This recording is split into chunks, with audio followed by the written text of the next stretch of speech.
Shruti Sharma? Yes. Yes, please take a seat. So Shruti, tell the panel about yourself, your academic qualifications, your work experience, if any, and your main hobbies, very briefly. Okay, sir. So my name is Shruti Sharma. I have been a student of history. I was born in Bijnor, educated in New Delhi. I completed my graduation from St. Stephen's College, and currently I've just started my post-graduation in sociology from Delhi School of Economics. And I am constantly like to learn new things and explore new cultures through language, food, books, and cinema. And I'd like to see myself as an optimist, sir. So, Shruti, you are a graduate, and you have done MA also in sociology. I've Delhi just School of started my Economics. MA. Sorry? I've just started my MA. You have started. Oh, you have started this. Delhi School. So, with the Stephens, in your background, and with the Delhi School of Economics, both are so internationally known institutions. I do not know what you had in mind initially, but why civil services? So there are a number of reasons why I want to pursue this profession. Firstly of all, sir, I believe that I have had a certain privileged background, and therefore I always wanted to do something in which I could give back to society in some way and bring about some sort of change in people around me and give other people an opportunity to have the sort of privileges that I have had, sir. Secondly, I believe, sir, that on a personal level, I believe the diversity and the scope that these services provide can be an avenue for great personal growth and an avenue for learning a lot, which it would provide me, sir. Okay. So, Shruti, you are from Delhi. Now, how the safety of women, the perception about safety of women, has changed over the last, say, about 10 years, ever since Nirbhaya happened? Yes, sir. So, the Nirbhaya incident was a turning point in terms of the global discussion that happened around Delhi regarding women's safety. So, in a sense, it was a turning point, and a very bad incident set the precedent for a lot of good steps that were taken post that time period.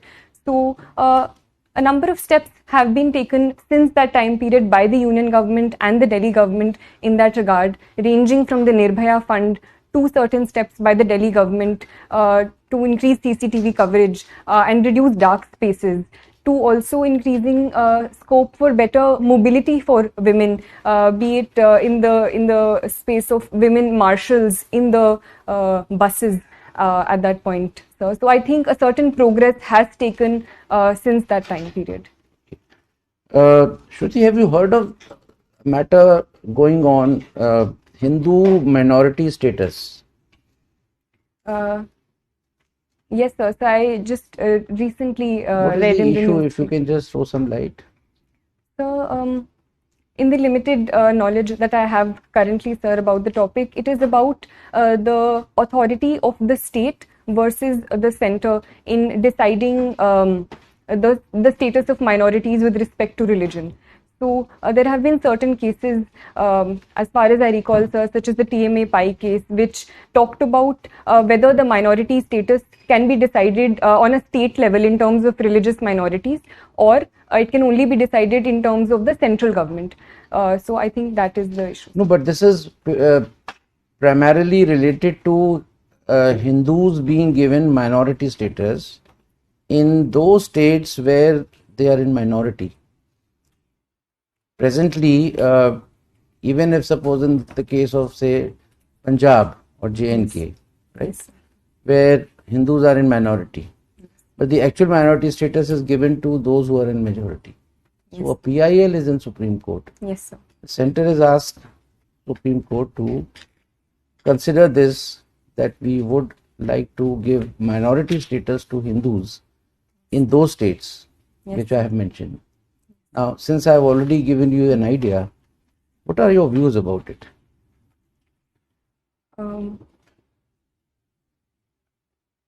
So, the Constitution of India does protect the status of minorities in India as a whole.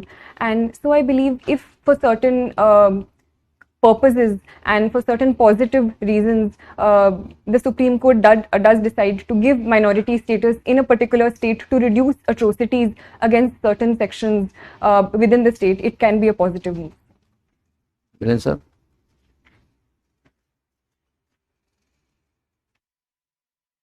Question, I'll take it on. You see, the Supreme Court does it. Supreme Court in no way is in a position to stop atrocities. It will only adjudicate a matter in view of the constitutional scheme. What does the Constitution provide? So how do you think it would stop atrocities on minorities, religious minorities at that? So if it can provide in the future a certain safeguards that the minority status can provide and certain special steps that can be taken for minorities in a particular state. Can you give any example when Supreme Court has provided safeguards, laid down safeguards?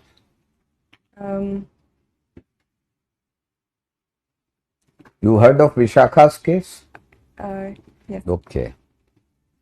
You've been a student of history. Yes, sir.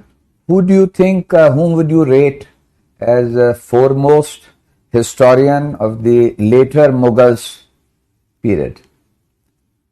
So,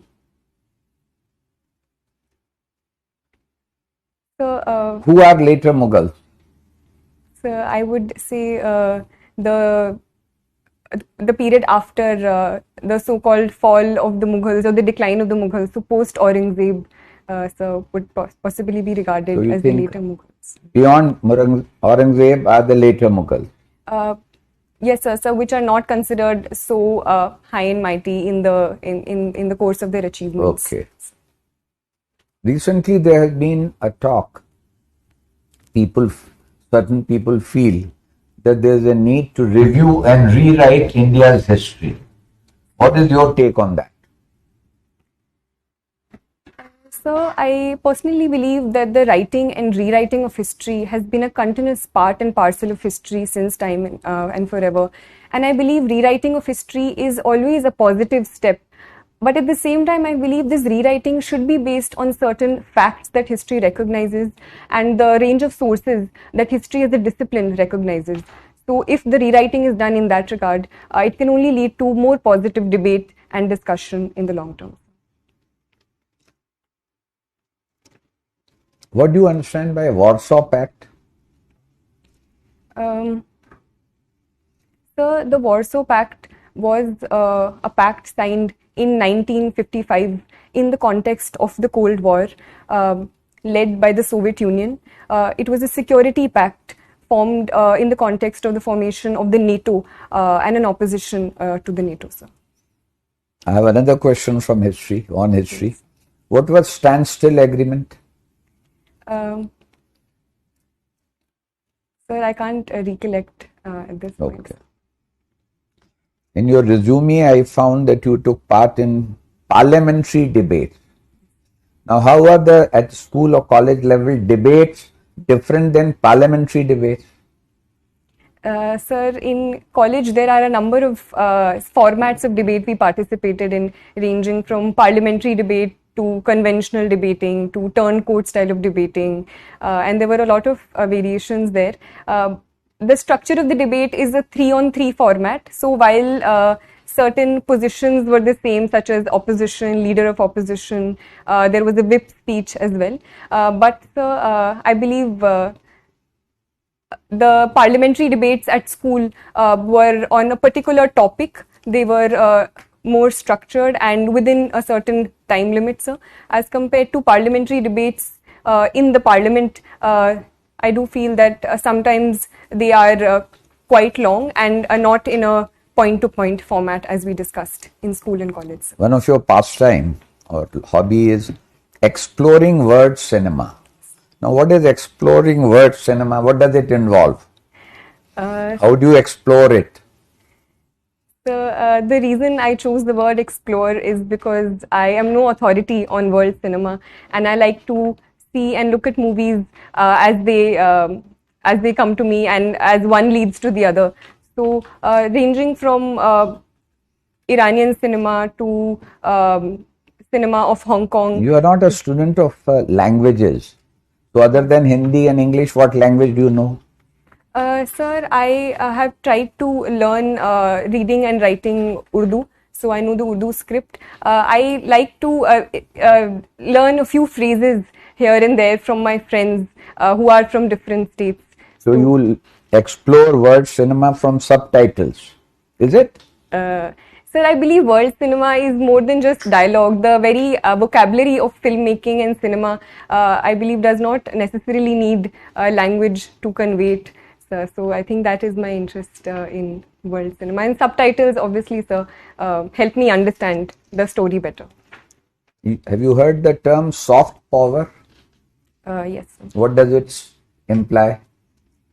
So soft power is usually used in opposition to hard power, where hard power talks about a certain military might. Soft power, on the other hand, is the influence of culture and other aspects in increasing the might or the influence of a certain country or power over other powers. So cinema can also be one example of any other illustration of soft power in context of India.